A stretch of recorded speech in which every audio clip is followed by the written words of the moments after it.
pavasaris dabā sākas jauns cikls, kas parasti tiek saistīts ar sievišķo enerģiju. Un jauns cikls mums šogad sāksies arī Latvijas politiskajā telpā un arī globāli. Tāpēc šodien pie mums viesojas sieviete ar simbolisku vārdu, dziedātāja, aktrise un arī politiķe Ieva Akurātere. Labvakar, Ieva! Labvakar, labvakar.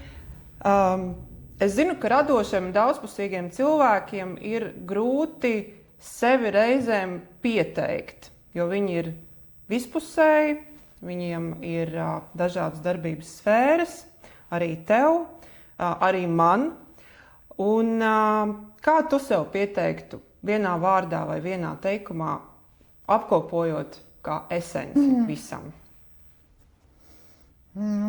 Būtne. Sieviete, Ieva, mīl dzīvi un cilvēkus un dzied, lai dziedinātu. Dzied, lai dziedinātu. Brīnišķīgi. Es pieminēju pavasari un šajā tādā pavasara svētku ciklā mums ir tāds datums kā 8. marts, kas ir Starptautiskā sieviešu diena. Un kas šobrīd ir tādi ļoti pretrunīgi vērtēti svētki Latvijas sabiedrībā, jo pārsvarā Latvijā lielai daļai viņi asociējās ar šo te padomju okupācijas režīmu, bet tāpat laikā tiek svinēta arī daļā no vecajām Eiropas Savienības valstīm, piemēram, Spānijā, kur tā ir tāda līdztiesības, sieviešu līdztiesības diena, arī Francijā, Vācijā, bet, manuprāt, Latvijā šobrīd tāda paudze zem 30 gadiem vairs pat nepazīst šos svētkus, manuprāt, un nesvin viņus tādā tradicionālā izpratnē, kā sajiešanas darba vietā, tādas masveidas sieviešu kolektīvās apsveikšanas ar ziediem un tā tālāk. Vēsturiski tātad mēs savukārt zinām, ka šie svētki ir par tādu sieviešu sociālo, politisko un ekonomisko tiesību atzīšanu un faktiski vienlīdzības veicināšanu starp dzimumiem. Mēs pieminam sievietes šajā dienā, tad viņu cīņu par taisnīgumu, par vienlīdzīgiem dzīves un darba apstākļiem, pieminam arī sufražistu kustību, kura tātad 20. gadsimta sākumā aktivizējās Eiropā un ASV, un lai cik tas dīvaini liktos, ka tajā laikā sievietes bija tādas varbūt mierīgas būtnes, tad, kā liecina vēstures ieraksts, šie protesti ir bijuši arī reizēm diezgan pat tādi agresīvi mūsdienu izpratnē, gan ar skatlogu demolēšanu, gan pasta sūtījumu atvēršanu, gan tātad arī ar bada streikiem. Un rezultējies tas viss mums ir tajā, ka 1910. gadā tātad Starptautiskajā sieviešu konferencē Kopenhāgenā tika ierosināts šajā datumā atzīmēt sieviešu dienu, un pirmā oficiālā svinēšana ir notikusi 1911. gadā. Bet, kā es minēju, tomēr daļā mūsdienu Eiropas Savienības valstu joprojām šie svētki kā tāds līdztiesības atzīšanas moments ir būtiski. Kādas ir tavas attiecības ar 8. martu? Man ir ļoti labas attiecības ar 8. martu. Man patīk svētki. Un jo vairāk, jo labāk. Un kas attiecas uz 8. martu, manas mazmeitiņas mamma, Anna, ar mani svinēs kopā. 8. martu mēs nolēmām sevi iepriecināt ar kopīgu Japāņu kafejnīcas apmeklējumu. Lūk, bet vispār man ļoti interesē tā visa vēsture, kas saistās ar šo 8. marta tapšanu. Un ir tādi fantastiski fakti, ka izrādās, ka sievietes arī, kas, protams, cīnījās par līdztiesību un, protams, veidoja šo 8. martu, viņas cīnījās par balsstiesībām, kā mēs zinām vēsturiski. Un pirmā pirmā valsts, kur tika atļauts sievietēm balsot, bija Jaunzēlande 19. gadsimta beigās, bet pēc tam 20. gadsimta sākumā, tā kā var teikt, Skandināvijai pietuvinātas valsts Somija, Dānija un Norvēģija, tās bija pirmās. Un izrādās, ka Eiropā tikai daudz vēlāk atļāva sievietēm, ka mēs varētu domāt, ja Eiropa taču ir tik kultūras šūpuls, bet Eiropas vidienē daudz vēlāk pielaida sievietes pie balsošanas, pat kaut kur pagājušā gadsimta vidū. Un tātad viss šī sieviešu cīņa bija ļoti, ļoti būtiska un ļoti, ļoti svarīga. Un ja viņas atrada sev tādu datumu un novienojās, ka viņas kopā viss svinēs 8. martā šo savu cīņu par pašnoteikšanos, par līdzdalību, par to, lai vienādas algas saņemt par vienu to pašu darbu, gan fizisko, gan arī intelektuālo. Tas viss ir ļoti, ļoti būtiski, un es domāju, ka jā, es saprotu, ka viena daļa to saista ar Padomju Savienības izveidotajiem svētkiem, bet savā būtībā vēsturiski tas tā nav. Tas tāds visas pasaules sieviešu transformācijas uz to, ka viņas iziet ārā no, teiksim, pakļautības vīrietim un ģimenei un sāk pašnoteikties. Un vēl ir interesants fakts tas, ka sufrāžistes, ja man vispār patīk tas nosaukums sufrāžiste, izrādās, ka viņas sākumā nemaz nav bijušas kaut kādas zilzeķes un kaut kādas ļoti trūmi izkrāsojušās melniem riņķiem, bet ka viņas esot bijušas ļoti smalkas dāmas, kas ir vēlējušās ģērbties baltā, lai demonstrētu savu šķīstību, un mūsu svētku galds ir ļoti līdzīgi tā kā noformēts, jo viņam bija 3 krāsas: zaļā, kas ir cerība, baltā, kas ir šķīstība, un violetā, kas ir pašapziņa, pašlepnums. Jā, tā kā tās violetās rozes, nevis rozes, bet tulpes, jā, tā kā pilnīgi tādā labā kontekstā mēs esam ieformējušās. Nu, lūk, un kādēļ gan, lai to nesvinētu? Es ļoti priecājos par to, ka mēs varam to svētku saglabāt. Un gal galā ir mazliet smieklīgi tagad atcerēties padomju laikos, jo padomju laikos bija man jaunība, vai ne? Kādēļ tās neļķes bija vienmēr? Tāpēc, kad vispār nebija puķu tirzniecība, tikai vēlāk sāka viss tas bizness sāk tikai vēlāk attīstīties. Tādī laikā cilvēks stāvēja rindās stundām, lai dabūtu kaut vai neļķes. Nu jā, es atceros, kad es precējos, pirmo reizi man nopirka vīrs devišķīgi skaistas, gaiši rozā neļķes tirgu. Un tas jau bija, nevis koši sarkans, bet rozā neļķes, kaut kāda ekstrā. Man patiesībā patīk neļķes. Man ļoti patīk, jā. Es esmu par to, lai neļķes drīkstētu atgriezties atkal, lai mēs varētu dāviniet neļķes. Apbrīnot. Viņas ir ļoti izturīgas un ārkārtīgi skaisti vainadziņi ir meitenēm galvās, ja jūs ievērojuši dziesmu svētkos tām, kurām neļķes ir ļoti izturīgas, viņas ilgi nenovīst. Nu jā, patiesībā tas ir tāds savu veidu stereotips atkal jau, kurš ir nedaudz jālauž un jāmaina par šo 8. martu Latvijā. Un neapšaubāmi šī sieviešu līdztiesības kustība ir devusi milzīgu ietekmi uz politiku 20. gadsimtā. Un atgriežoties pie tiem cikliem jaunajiem un sievišķās enerģijas un politikas, manuprāt, Latvijā šobrīd ir vērojama tāda tendence uz tādu sieviešu potenciālu izmantošanu politikā. Un arī izpildvarā, sākot ar to, ka mums ir ministru prezidente, mums ir Saeimas priekšsēdētāji, mums ir ārlietu ministre, tieslietu ministre, kultūras ministre, izglītības ministre. Mēs aktualizējam tādas būtiskas tēmas, kā piemēram sieviešu iesaukšanā valsts aizsardzības dienestā. Atcerēsimies neseno ažiotāžu par Stambulas konvenciju un tajā ietvertajām sieviešu tiesībām.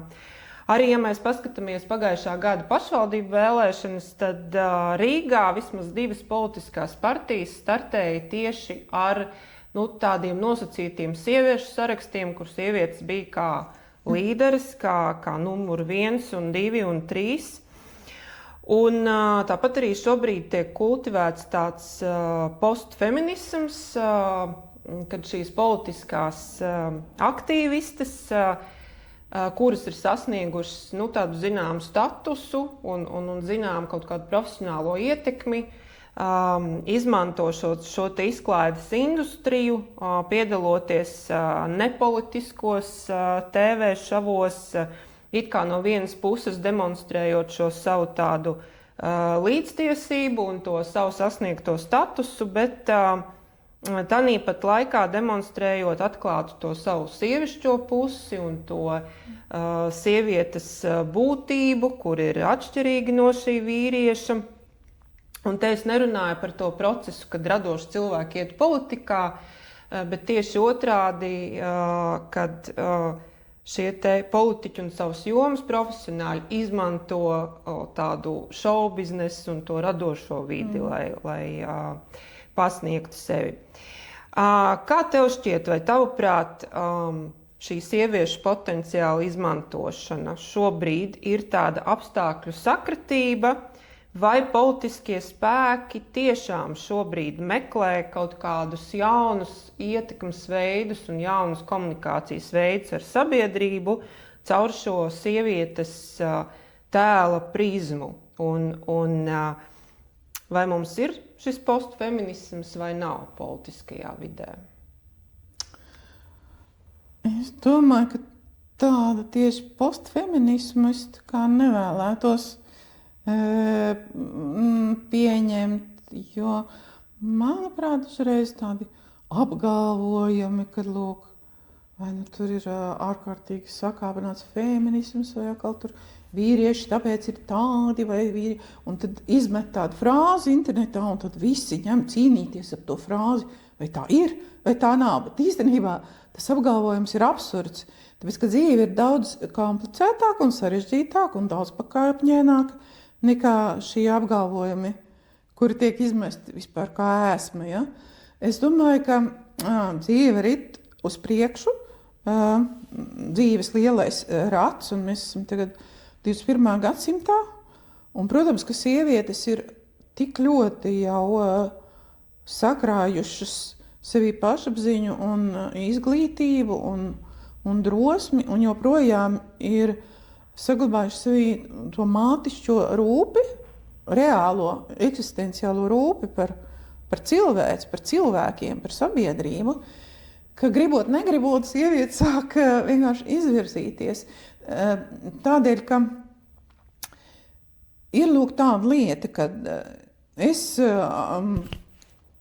piemēram, no vienas puses ir tā, ka es esmu dzīves pierādījums tam, ka sieviete var draudzēties ar vīrieti, vienkārši, kad tie ir kolosāli draugi. No otras puses, es esmu ievērojis pēc savas pieredzes tādu atšķirību, ka piemēram, vīriešiem ir daudz grūtāk abstrahēties no cīņas par to, kuram ir lielāka vara. Ja? Viņi vairāk grib, viņi bieži vien nevar, tas instinkts no seniem laikiem viņam liekas instinkties, bet sievietes arī saglabājot konkurences, protams, vēlmi, viņas tomēr pirmajā vietā izliks racionālas lietas, lai kādreiz, teiksim, ir tāda joka par sieviešu loģiku, nesaprotamo, kas ir iracionāli. Es uzskatu, ka sieviete savā būtībā, savā mātišķumā, savā dabas uztverē visu darīs apzināti vienmēr, lai būtu reāli labāk cilvēkiem. Viņi būs ļoti uzmanīgi. Vēl ir tāda lieta sievietei, ka sieviete mazāk imitēs kaut ko viņa nemāk. Jo, manuprāt, vīrietis, ja viņš ir nolikts kaut kādā varas pozīcijā, viņš var tā satraukties par to, lai nezaudētu, ka viņš ir gatavs izlikties, ka viņš pārzina 4 dažādas jomas un būt ministrs 4 jomās, kaut arī viņam nav tādas bijusi izglītība. Bet sieviete, manuprāt, tā nedarīs. Izņemot, protams, ir bijuši gadījumi, kad vispār senākās profesijas pārstāvi ierodās un mēģina kļūt par deputāti, un tad viņa ir gatava izlikties, ka viņa, bet tas ir unikāls gadījums. Bet es domāju, ka sieviete principā ļoti atbildīgi izvēlās to darbu un to mērķi, kuru viņa pārzinās, kurā viņa tiešām nesīs labumu. Un to vienkārši nevar neredzēt. Un šim balansam ir jābūt tai vīriešu brīnišķīgajam senajam uzdevumam, kurš joprojām ir šeit. Un es nepiekritīšu, ka viņš nav. Ir ļoti daudz fantastisku vīriešu, kuriem ir tas plecs stiprais. Bet es domāju, ka sieviete ar savu milzīgo atbildības sajūtu, kolosālo intuīciju, ka viņa zina, viņa ir īsta. Sieviete mazāk izliekās, ja viņa iet uz mērķi. Es pareizi sadzirdēju divas lietas, kā Jā. tai pašā politikā vai vienalga vadošā postenī vīrietim ego un viņu publiskais tēls būs svarīgāks par to vajadzību. Bieži vien. Vēl pie tam man gadījās klausīties izcilu zinātnieku sarunu, un ne jau es, bet zinātnieki, kur mācās par smadzeņu uzbūvi, par visām mūsu, teiksim, reakcijām, fiziskajām, ķīmiskajām. Viņi saka, ka ja cilvēku pārņem lepnības gars, viņam sāk paralizēties smadzeņu intelektuālā darbība, jo šī lepnuma un iedomības sajūta absorbē spēju radoši, intelektuāli gudri domāt. Cilvēks vienkārši kļūst nespējīgāks. Un to mēs, diemžēl, redzam lielajā pasaulē, jo par ko ir tās milžu cīņas?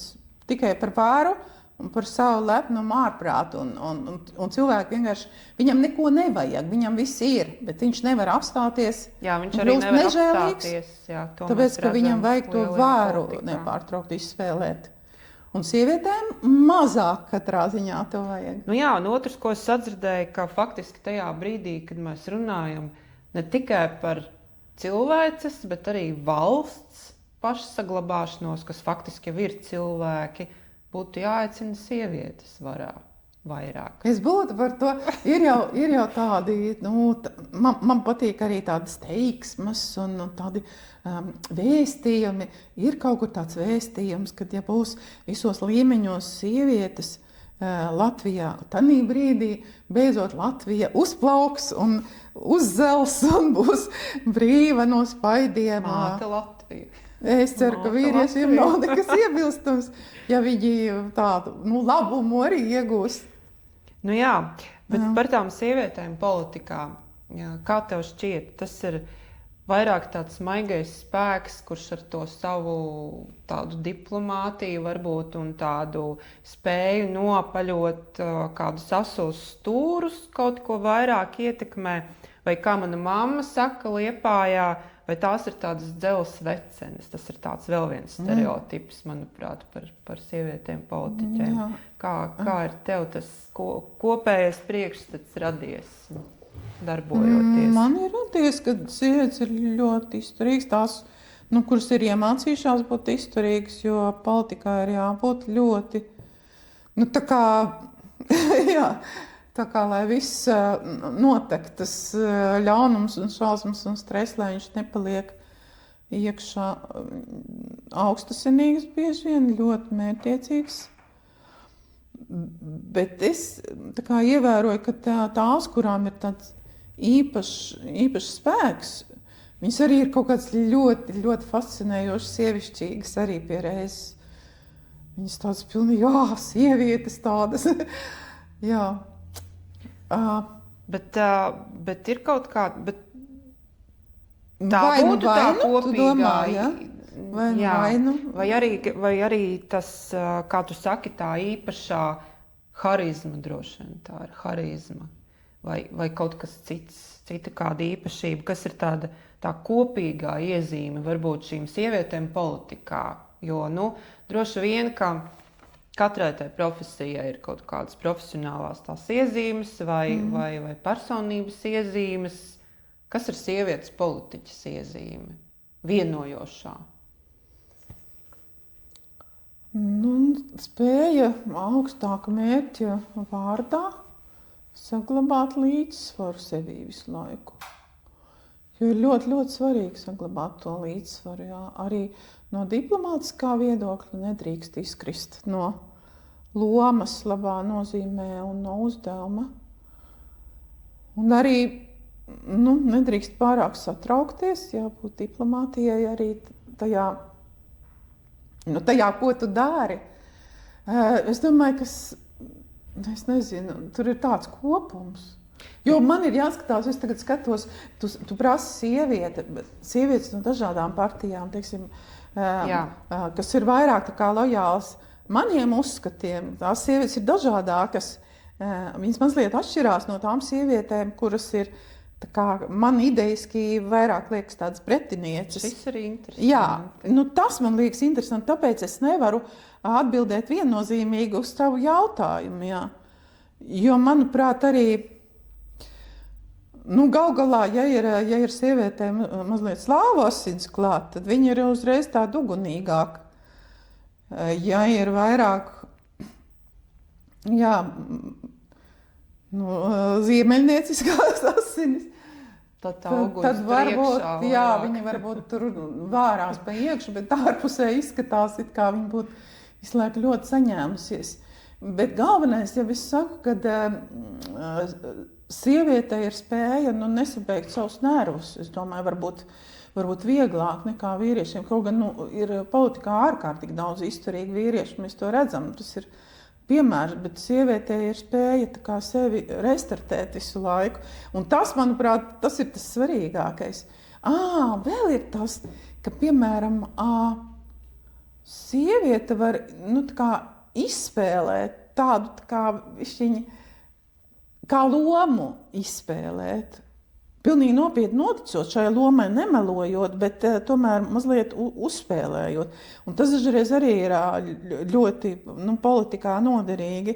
Protams, ka ir arī vīrieši, kas māk šo izspēlēt, bet varbūt, ka vīrietis caur lielākām sāpēm to sev liek darīt. Bet sievietei ir organiski pamainīties bišķiņ, ja? Tā elastība arī ir svarīga. Bet sievišķās emocijas tomēr noder politikā, vai tomēr ir jāiemācās viņas nostumt malā aiz tā racionālā, vīrišķīgā prāta pieejas, vai kā mēs to varam nosaukt? Manuprāt, ka tas ir kā kurai. Ja mēs domājam ne tikai par Latvijas politiķiem, bet par pasaules politiķiem, dažas māk tik virtuozi to savu sievišķību izspēlēt un tā, tā kā tev nāk kāds piemērs prātā? Visus. Man nāk prātā mūsu Vaira Vīķa Freiberga, kura, manuprāt, visu laiku bija ļoti sievišķīga. Viņa neslēpa savu sievišķību. Bet viņa ar tādu goda prātu to nesa. Un joprojām nes. Un absolūti nekautrējās rādīt savu gudrību un erudīciju. Tāds brīnišķīgs piemērs.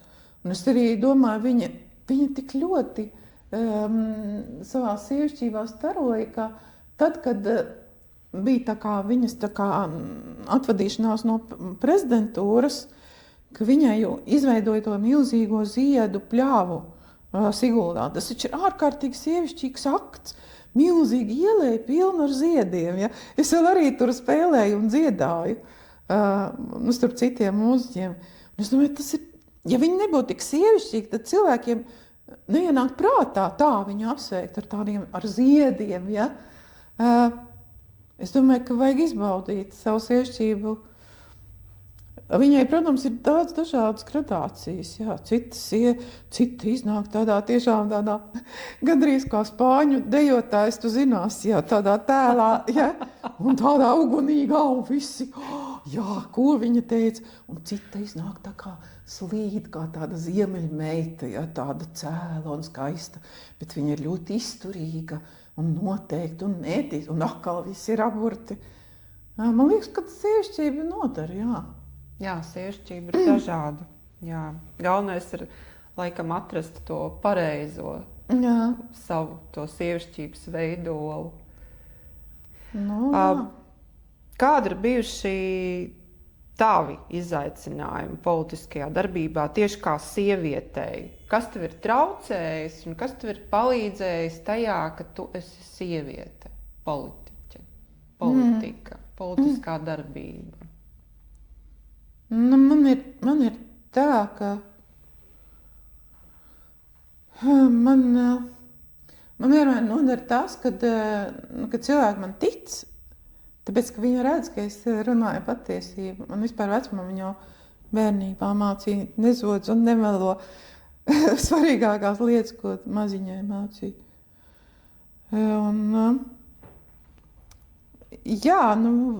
Un varbūt arī tā sirsnība, ko cilvēki redz, kas manī ir, un tie ideāli, kuri ir patiesi. Un vēl tas, no vienas puses, es domāju, ka tas ir mans spēks, ka es ļoti aizraujos ar tām savām idejām. Un es padaru viņas tik pievilcīgas un tā iemiesoju pilnīgi domformā, ka cilvēks sajūt, ko es domāju. No otras puses, sakal, tas ir traki, ka es tā dažreiz varbūt aizraujos un nevaru nomierināties un kaut ko izspļauju par traku kaut kādās intervijās.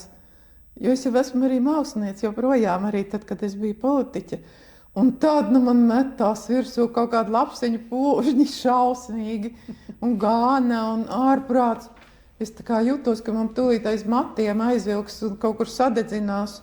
Briesmas pilnīgi kādu ārprāts. gadījumu konkrētu izstāstīt par kādu savu izteicienu vai ideju, kas ir izraisījis to Tas lielo ir tik žalzīgi, ka man bail ir atgādināt, jo tūlīt atkal sāks cepties.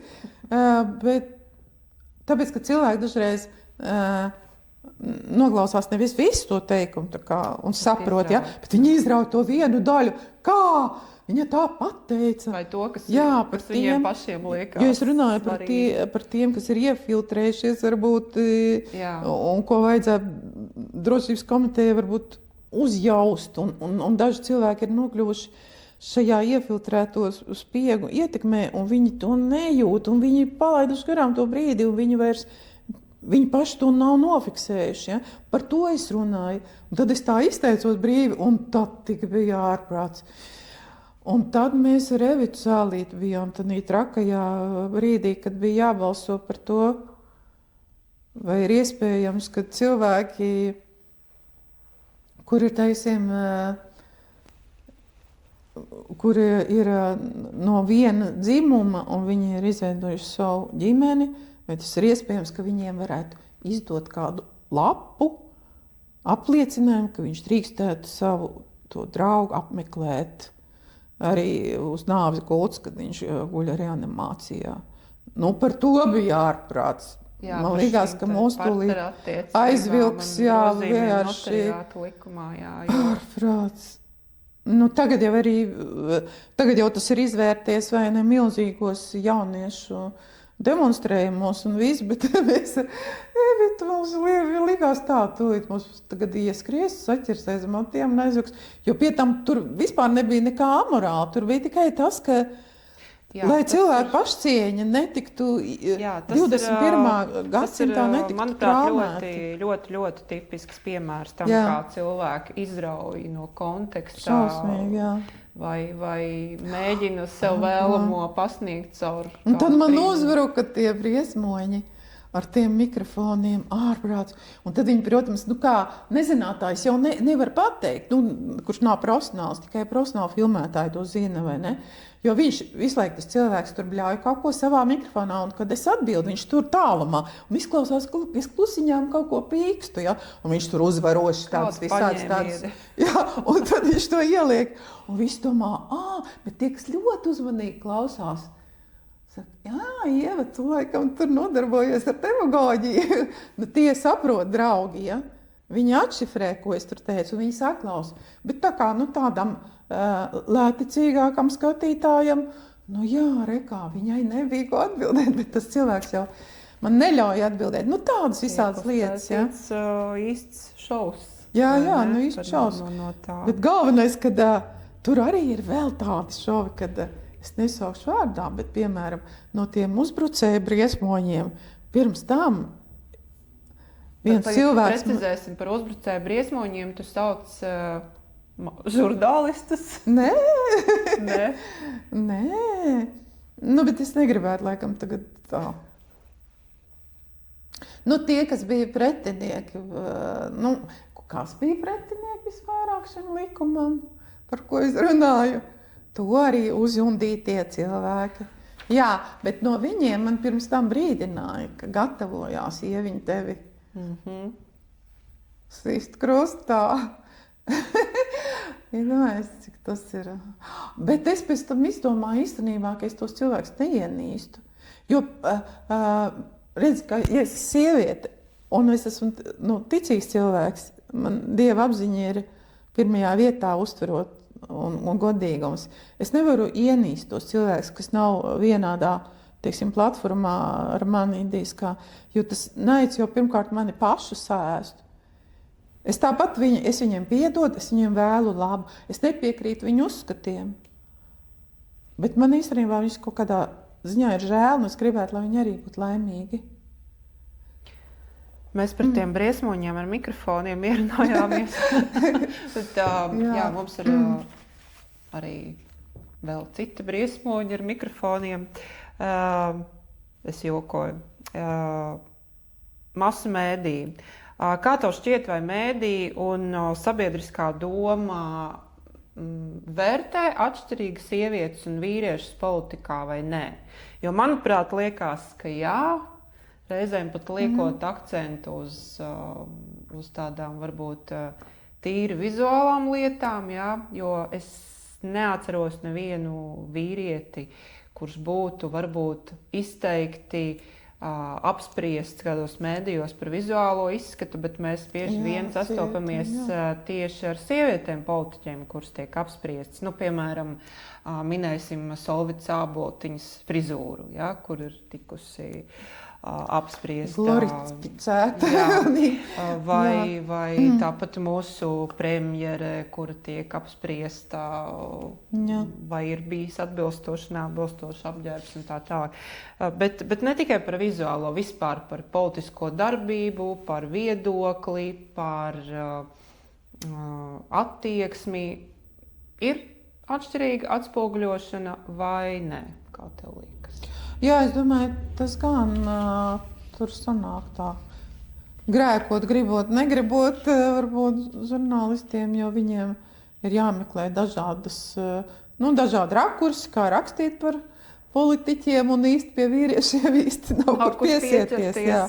Nu, tad jāņem ciet tās sievietes, viņas jāapraksta pēc iespējas, jo tur ir vairāk varianti. Bet, manuprāt, tas ir tikpat smieklīgi, kā pašlaik mūsu laikos, ja raksta par laika ziņām, tad ir virsraksti šausmas, sāksies tajā un tajā datumā, vai arī mūs sagaida murgs vai kaut kāds šausmīgi briesmīgi nosaukumi. Kāpēc tā ir? Nezinu.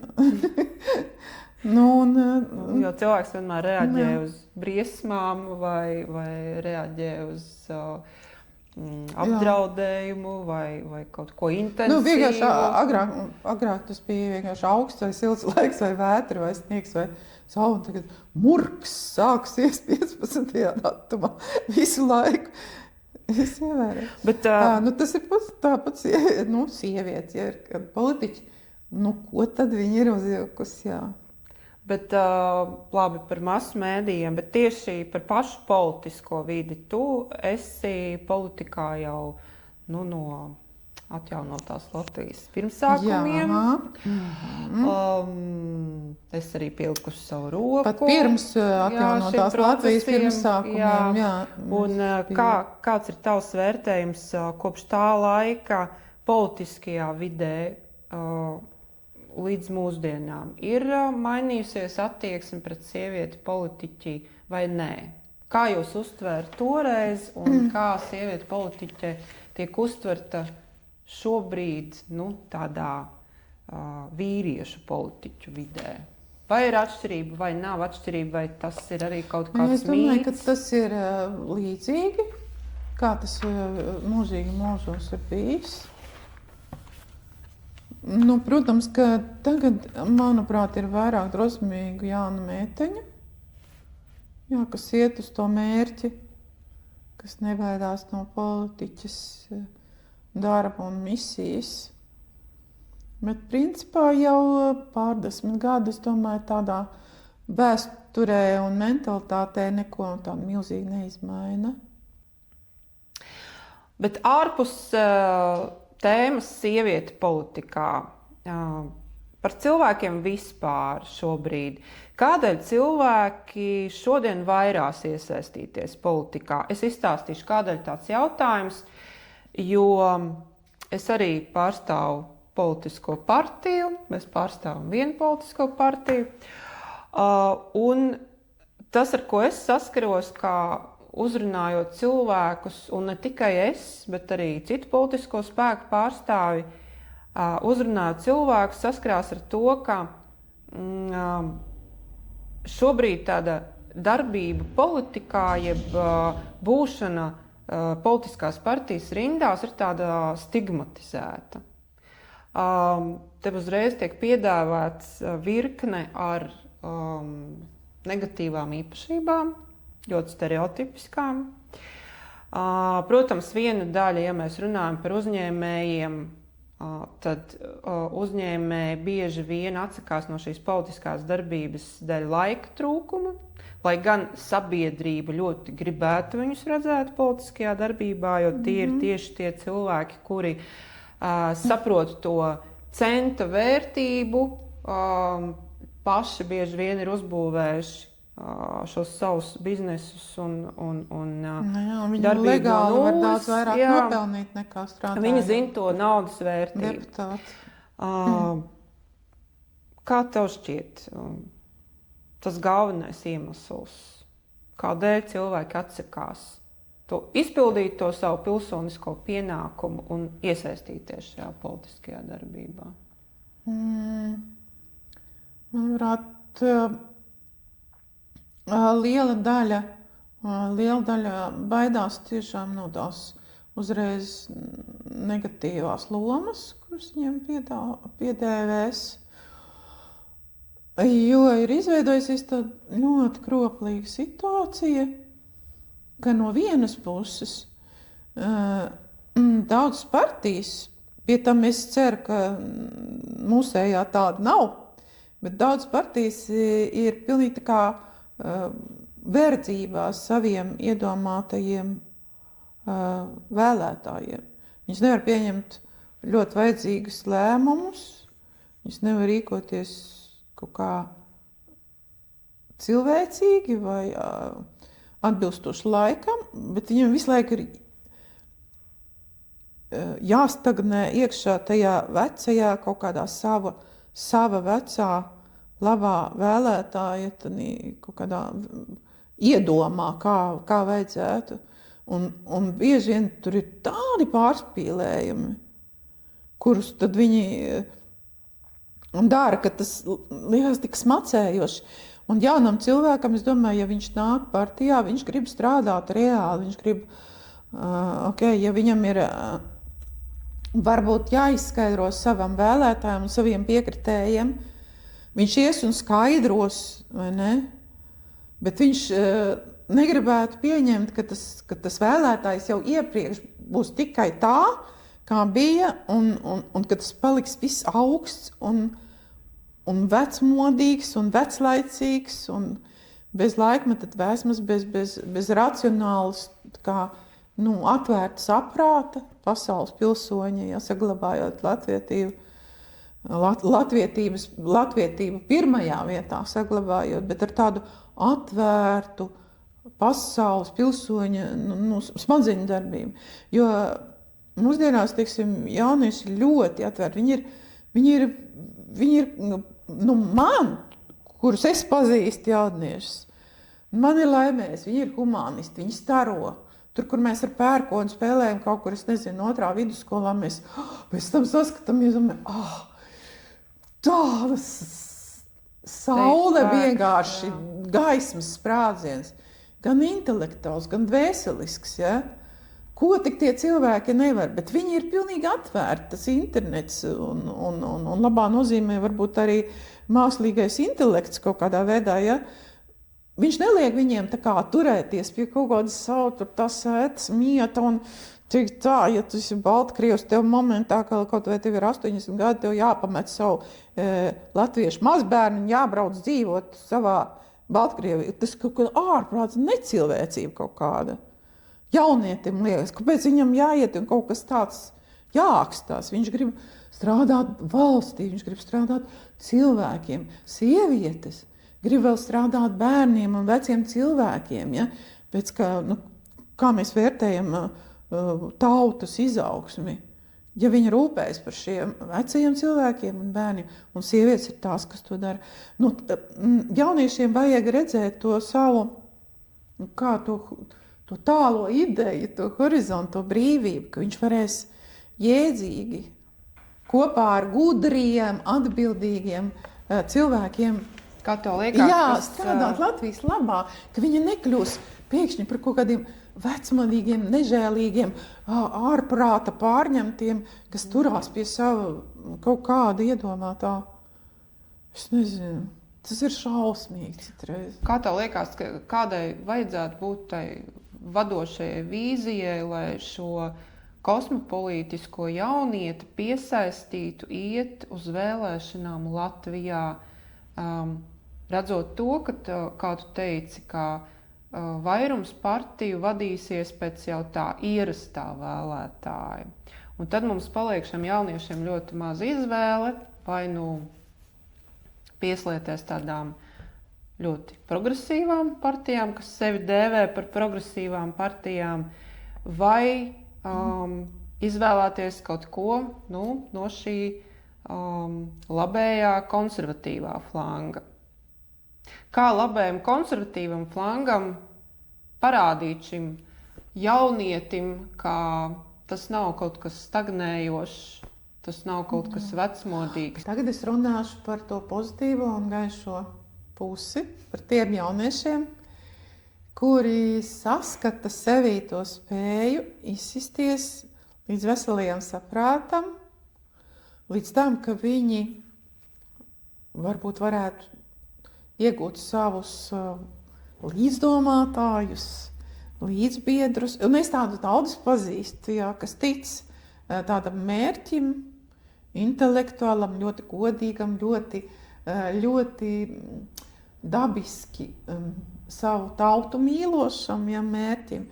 Un vai tu esi ievērojis, ka cilvēki, kas patiesi mīl savu mīļo Latviju, viņiem tā patiesā mīlestība ir tik dabiska, kā elpot tīru gaisu, kā dzert tīru ūdeni. Tā viņi mīl Latviju. Un viņi, netirgojas ar šo sajūtu. Tā ir svēta. Viņu nevar mainīt kaut kādu iespēju dēļ. Ir kaut kādas lietas pasaulē, mīlestību uz savu tēvzemi, Dievu, uz savu ģimeni, uz savu bērnu, uz savu māti, ko nevar mainīt nekādos gadījumos. Un ir ļoti daudz tādu jaunieši, kuri visu šo saglabātu šo mīlestību, ir ļoti intelektuāli, ļoti mērķtiecīgi un ļoti drosmīgi. Un viņiem ir uzskats, kā viņi varētu mainīt pasauli. Ja?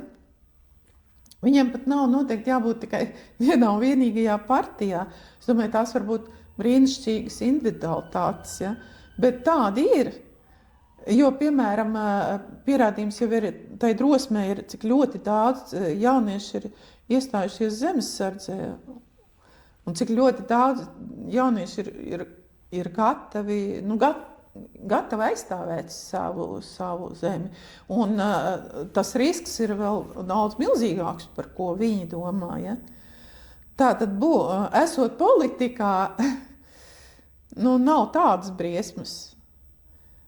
Un es domāju, es joprojām ceru, ka tas kādreiz notiks un ka cilvēki tā kā noskurināsies no tiem dubļiem un beidzot sāks komunicēt ar cilvēkiem, ar iedzīvotājiem, kuri viņus ir ievēlējuši, jo ir kaut kāds tāds absurds situācija, ka no vienas puses daudz politiķi ir iedomājušies to savu vēlētāju un visu laiku tā kā viņam vergo un paklaus, bet no otras puses viņi nemaz nekomunicē ar to vēlētāju. Tāds pilnīgs absurds ir, jo cilvēkam ir jābūt tādam, kurš ir pieejams, kurš iet, kurš komunicē un nevis tā iziet tur un pamāja un redziet, kā es tur noglaudīju galviņu vai cik es esmu atvērts, ja? Bet patiesi komunicē un to var redzēt jebkurā uzņēmumā. Ja cilvēka acīs var redzēt patiesu cieņu pret tiem, kuru dēļ viņš strādā, tad tie cilvēki viņam uzticās. Un to ir viegli mainīt. Tad principā šī atslēga, lai cilvēki atkal sāktu noticēt tam, ka politikā ir arī savu zemi mīloši, ideālistiski, inteliģenti cilvēki, tā atslēga būtu tajā, ka politiķim ir jābūt vienkāršākam un vairāk jāiet pie tautas, jārunā ar tautu. Jā, viņš nevar palikt savā tajā kaut kādā augstajā pozā, jo, piemēram, ja mums būtu viens monarhs, mēs uzskatītu, ka šo monarhu ir mums iecēlis Dievs. Es domāju, labākajā variantā, kā senākos laikos, izsenos laikos, kas bija valdnieks. Valdnieks bija vārds jau valdnieks, valdīšana, ka viņš savalda, pārvalda, valda, ka viņš ir tik gudrs, ka viņš ir tik dāsns, viņš ir tik iejūtīgs, ka viņš var viņu valdīt, ja, un tad, labi, viņam ir jāsēž savā tronī. Bet ja mums ir demokrātija, un ja mums ir ievēlēti, piemēram, 100 deputāti, tur tie nevar būt 100 valdnieki, kas sēž savos troņos, un Dievs viņus tagad ir tur ievēlējis, ja, milzīgām pārcilvēciskām spējām. Viņi ir tādi paši cilvēki kā mēs, jebkurš, kas viņus ir ievēlējis. Un viņiem ir jāsaglabā šis kontakts patiesais, šī patiesā cieņa. No vienas puses tas ir ļoti viegli un ļoti dabiski. Ja tas ir pa īstam, no otras puses tas ir ļoti grūti, tāpēc, ka visa šī ienīstā politiskā vide, ko cilvēki tik karsti ienīst, ir tieši būvēta uz šo šausmīgo bubuli, tam nenormālajām attiecībām. Viņām ir jābūt radošām, viņām ir jābūt sasaistē visu laiku. Viņām nav jābūt tādām, kad es demonstrēju, piemēram, kā es tur tam vai šim kaut ko tur tagad esmu tik zaļa vai ne kaut kāda tur ekoloģiska pēkšņi vai ne. Vai kaut kāda tur mīlu tagad skolotājus. Bet tam ir jābūt nopietni, jā. Un vēl ir tā lieta, ka es domāju, ka jauniešiem vienalga, vai viņi būtu vīrieši vai sievietes, jo iedomājieties, mīļie skatītāji, kā tas ir, tādā afekta ātrumā pēkšņi Latvija no padomju briesmīgā komunistu genocīda nokļuva tagad brīvvalstī, kur jābūt ir valdībai, ja? Nebija jau viņi gatavi, nebija jau viņiem ne politiskās izglītības, ne speciālitātes izcils tajās jomās, kur ir ministri. Un tad tas viss iestrēga un visu laiku pats sevi rotēja, ja? Tā kā vāveres ritenī. Bet ir jāiznāk tam brīdim, kad tie cilvēki iegūst tiešām politisko izglītību. Izlasīs tās grāmatas nepieciešamās par politiku. Tiešām. Un tiešām izvēlēsies. Un es zinu to, ka jaunieši, ja viņš gribēs būt tas vides ministrs, tad viņam būs viņš nevar iet un haltūrēt. Vai arī, ja tas būs kultūras ministrs, vai ne, tad viņš būs tieši absolūti iedziļinājies jau gadiem ilgi, savu mūžu tam veltīs. Vairāk jau ir, mums kultūras ministri ir biežāk saistīti ar to, ko viņi dara, bet pārējās jomās bieži vien ir uz labu laimi. Kā lai tauta to nopietni uztver? Kā mēs varam to visu nopietni? Varbūt iedot kādus ceļa vārdus tiem, kuri rudenī ies uz vēlēšanām. Uz vēlēšanām? Uz vēlēšanām rudenī. Ceļa vārdi no tevis. Es aizēju, paņemu vēlēšanu lapiņas. Aizēju. Pēc kādiem kritērijiem man izvēlēties politiskos Es domāju tā, vārdus? ka mums nevajadzētu kautrēties no savām uztveres spējām. Mums vajadzētu atļauties sakoncentrēties. Un iedomājieties, ja jums būtu tāda labā nozīmē klišejiska amerikāņu filma ar tādiem prototipiem, ar personāžiem. Ja? Un katrs tur izskatās pēc tā, ko viņš spēlē. Un ļoti labi un viegli ir atpazīst. Bet tad, kad jūs ejat uz vēlēšanām un atkal redzat tās sejas, tad atceraties to un izvēlieties ar apziņu. Jūs saprotiet, ieskatāties tajā sejā un jūs redzēsiet, kas tas ir pa cilvēku. Tas nemaz nav tik grūti. Un tas, ka viņam ir kaut kāda poza un šausmīgi tāds ļaunā kaķa mīkstais smaidiņš tāds, tas taču ir redzams, ka tā ir liekulība. Un mums absolūti nav tā pēkšņi jāzaudē visas savas sensorās spējas. Vēl pie tam ir ļoti svarīgi, protams, izlasīt tās programmas, apzināties, jā, ka tur ir ļoti būtiski, par ko ir rakstīts un par ko mēs piekrītam, par ko mēs nepiekrītam, kas ir vairāk tuvāk mūsu mentalitātei. Es domāju, ka atkal jāsaka, ka jaunie cilvēki jau noteikti var to labi atšķirt. Varbūt, ka vecāku gada gājuma cilvēki jūtās apjukuši. Es nezinu, kā lai viņi rīkojās. Un ja viņiem nāk pēc kārtas visi ar kaut kādām dāvanām un stāsta, ka viņi ir vislabākie. Jā, varbūt viņi var prasīt saviem bērniem. Par vienādiem tēliem. Jā. Vienādiem smaidiem. Bet ir jau arī vecāki cilvēki, kas tā mierīgi nokoncentrējās, kad pilnīgi tā ātri. Un paņem to bildi un paskatās tā. Un liekas, nē, tikai ne to. Vai arī paskatās un ierauga, tas ir tā kā normāls cilvēks. Jā, rezumējot, ticam sev vairāk par to, ko mums stāsta citi, ticam savai sirdsbalsī un paldies par sarunu. Paldies tev liels. Es domāju, ka ar tām balsošanām ir tā, ka es ārkārtīgi priecājos par milzīgu daļu cilvēku, kur uzskata, ka tā ir viņu daļa, ka viņi to dara, ka viņi to var un ka viņi to mainīs. Un es vienkārši novēlu, lai tā daļa būtu lielāka, lai tā nebūtu tikai trešdaļa, bet, piemēram, puse jau Latvijas iedzīvotāji zinātu, ka viņi piedalās, ka viņi var, ka viņi mainīs un ka viss būs daudz labāk un ka tā komunikācija turpināsies pēc tam, ka mēs visi kopā veidosim mūsu dzīvo nākotni.